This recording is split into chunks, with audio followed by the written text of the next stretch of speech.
Assalamualaikum warahmatullahi wabarakatuh. Halo, selamat pagi para peserta MPLS Daring 2020 SMA Negeri 1 Surade.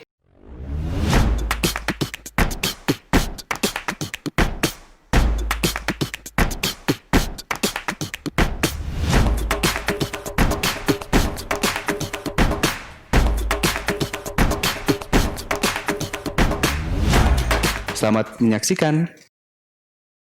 Terima kasih. Bismillahirrahmanirrahim. Assalamualaikum warahmatullahi wabarakatuh. Anak-anakku peserta MPLS SMA Negeri 1 Surade yang berbahagia. Pertama, mari kita panjatkan puji syukur kehadirat Allah Subhanahu wa taala. Alhamdulillah kita di pertemuan kali ini masih bisa diberikan nikmat sehat, nikmat iman, nikmat Islam sehingga bisa menjalankan aktivitas sebagaimana mestinya.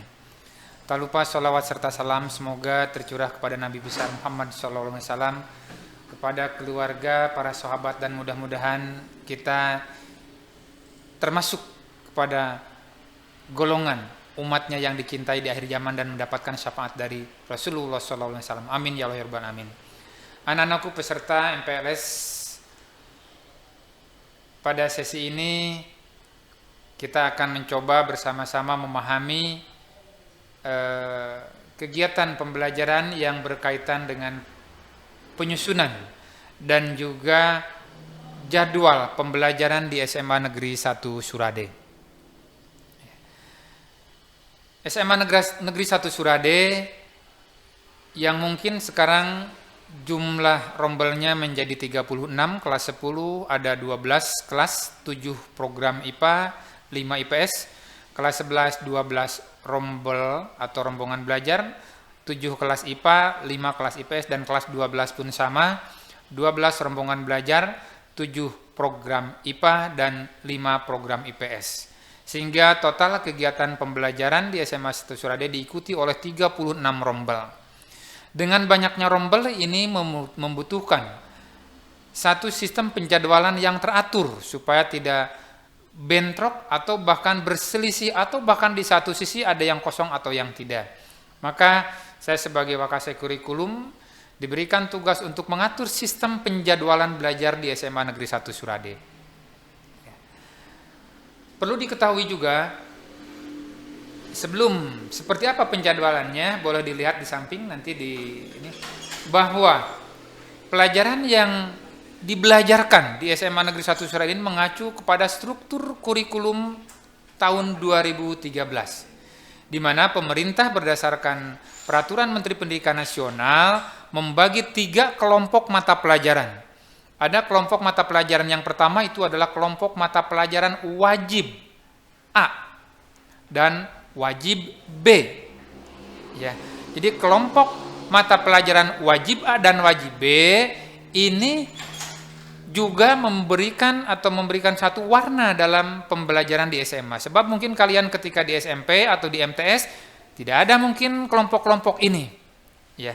Mana atau apa yang dimaksud dengan kelompok pembelajaran wajib A?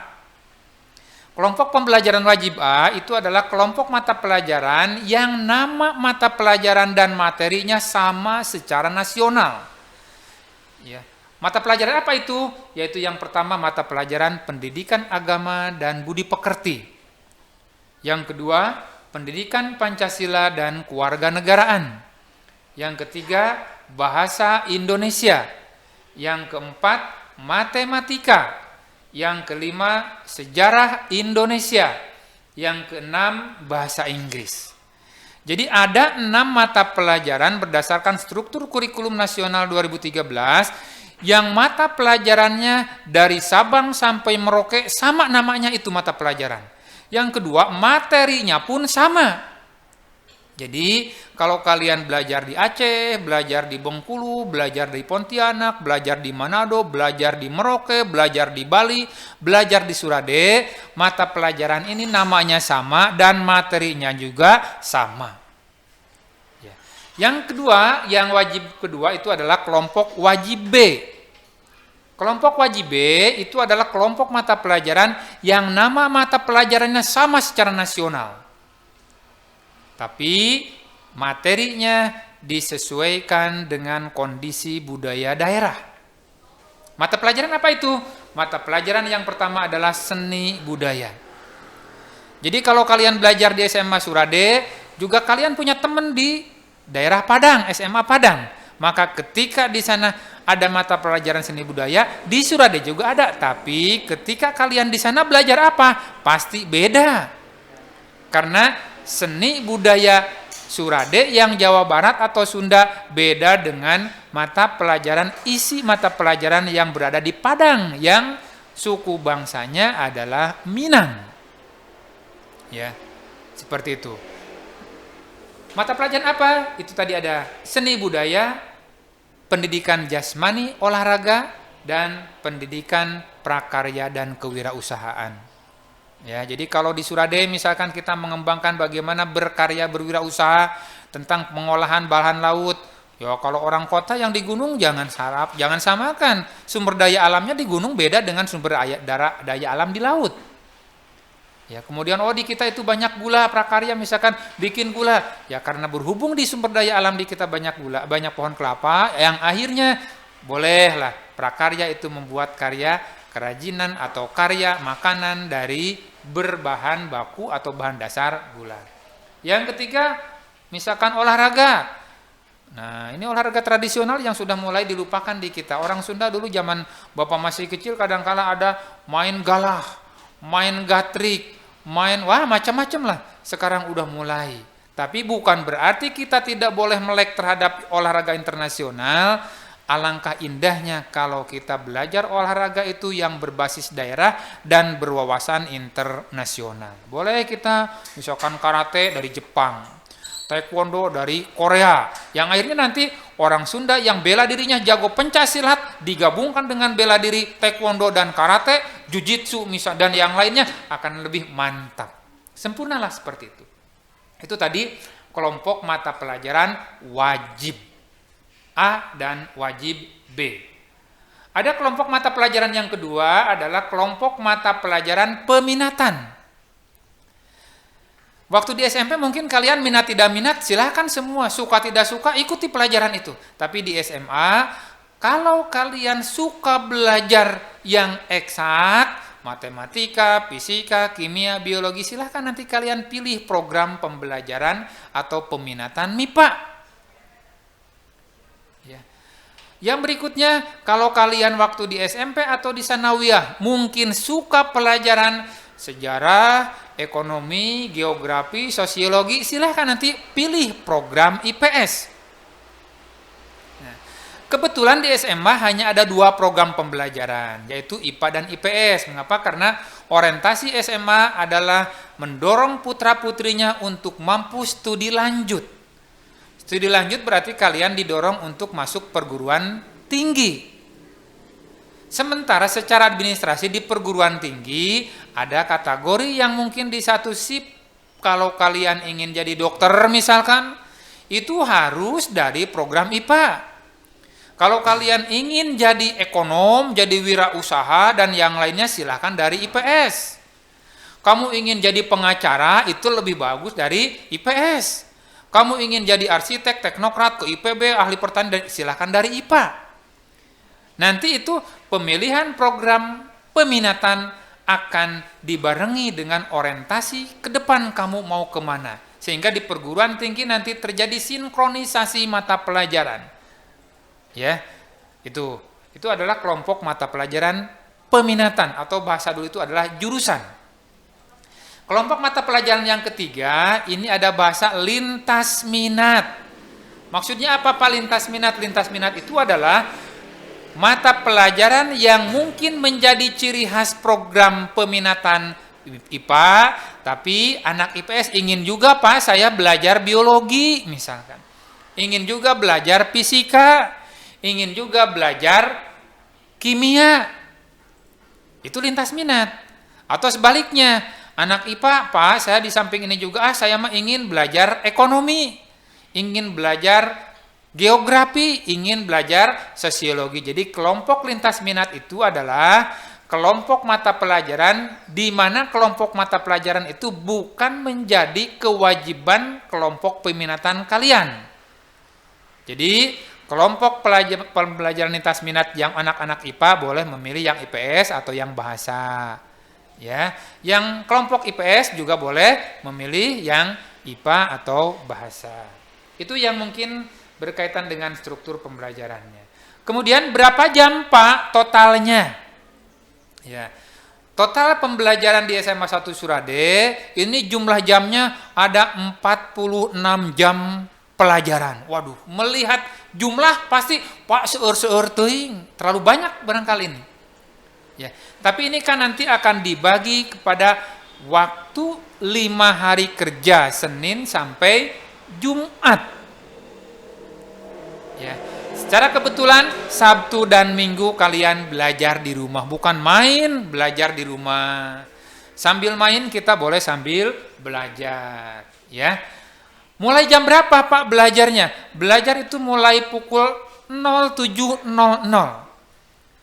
Jadi nanti jam 7 atau pukul 07.00 baik yang rumahnya dari Tegal Buleud, rumahnya dari Ujung Genteng, rumahnya dari Jampang Kulon, dari Surade, dari Cibarhong, dari Cibitung, dari Ciracap dan dari mana saja, mau tidak mau kalian harus sampai ke sekolah minimal atau maksimal jam 7.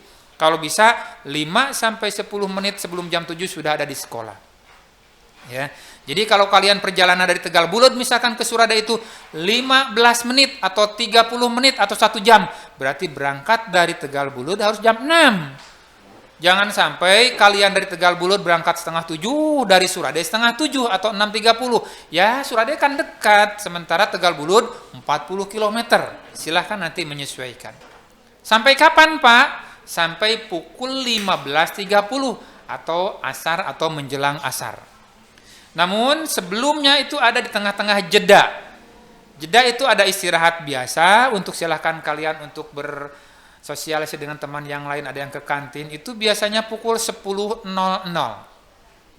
Ya, silakan mungkin bagi yang jauh, Pak saya mau bawa timbel, Pak saya bawa makanan, silakan. Pak saya mau jajan saja, silakan. Pak abdi mah teu jajan tuh, silakan. Itu nanti pukul 10. Dan pukul 12 kurang lebih pukul 12 kurang seperempat sampai pukul 12:30 itu ada waktu istirahat untuk menunaikan sholat duhur berjamaah. Waktunya 1 jam pelajaran atau 45 menit. Sementara misalkan untuk istirahat pertama cukup 15 menit. Ya. Jadi nanti kalian mulai pukul 07.00 sampai 15.30 itu per jam pelajarannya 45 menit.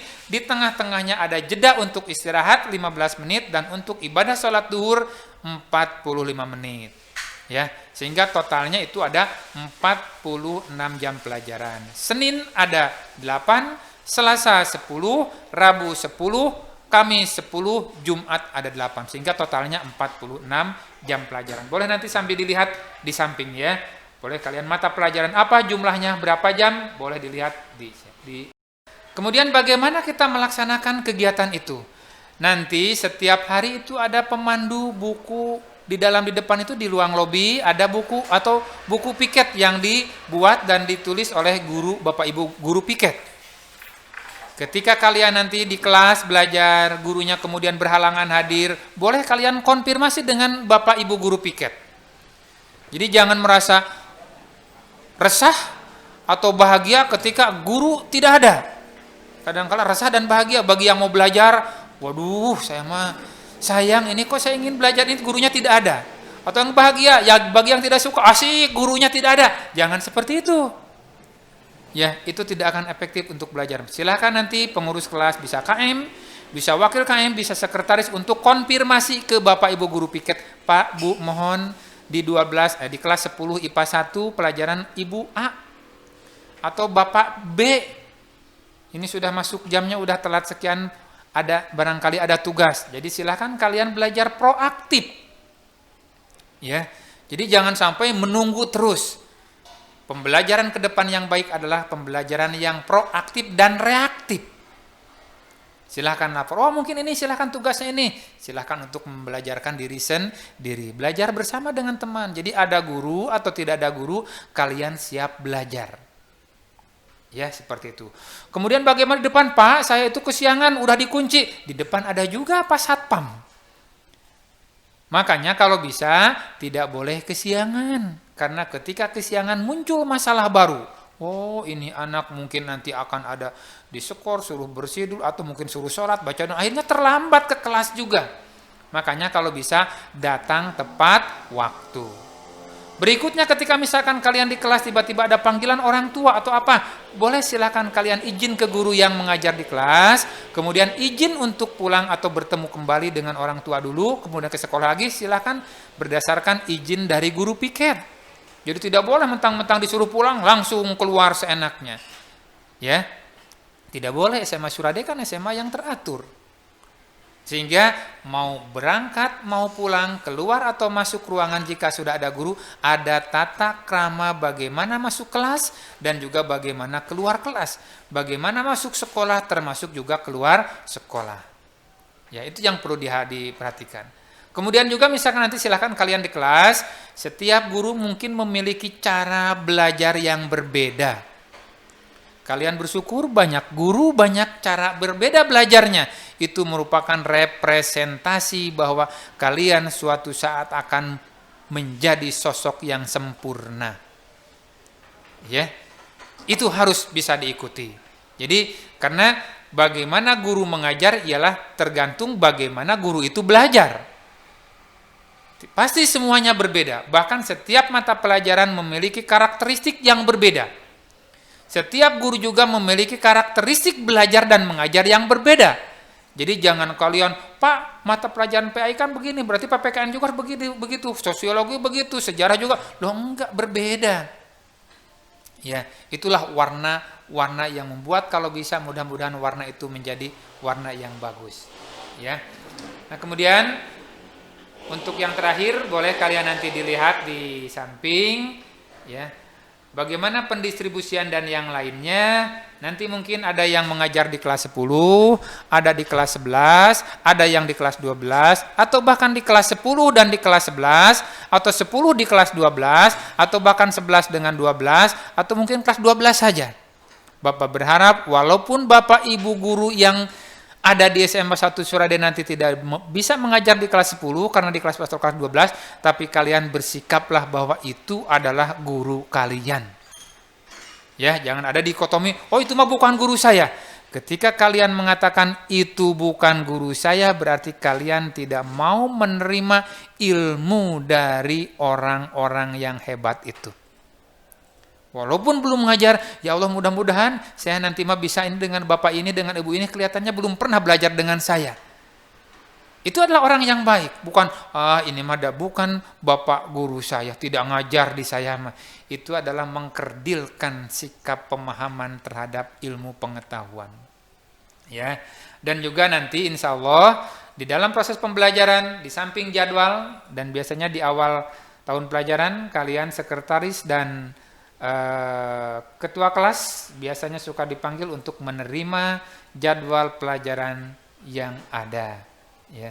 Nanti mungkin di sana ada kode itu adalah kode guru mata pelajaran karena masih ada Bapak Ibu guru yang mengajar lebih dari satu mata pelajaran karena komposisi pelajaran di kita masih belum ideal sehingga masih ada Bapak Ibu guru yang mengajar lebih dari satu mata pelajaran tapi tidak banyak. Itu ada yang 2 mata pelajaran, ada yang 1 mata pelajaran. Itu saja untuk contoh jadwal dan yang lainnya. Boleh nanti kalian lihat di samping dalam tabel, dalam gambar ini.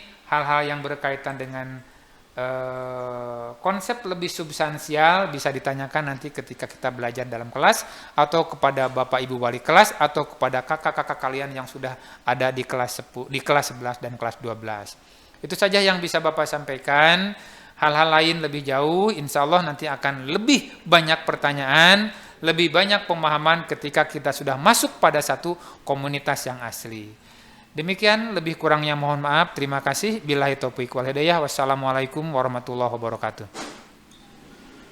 Terima kasih telah mendengarkan materi yang telah disampaikan. Semoga dapat bermanfaat bagi kita semuanya. Dan jangan lupa untuk merangkum setiap materi yang telah disampaikan dan dirangkum dalam buku khusus MPLS Daring 2020 yang nantinya akan dikumpulkan pada hari dan jadwal yang telah ditentukan. Dan pesan dari kami, tetap stay at home, jaga jarak, dan cuci tangan dimanapun Anda berada. Terima kasih.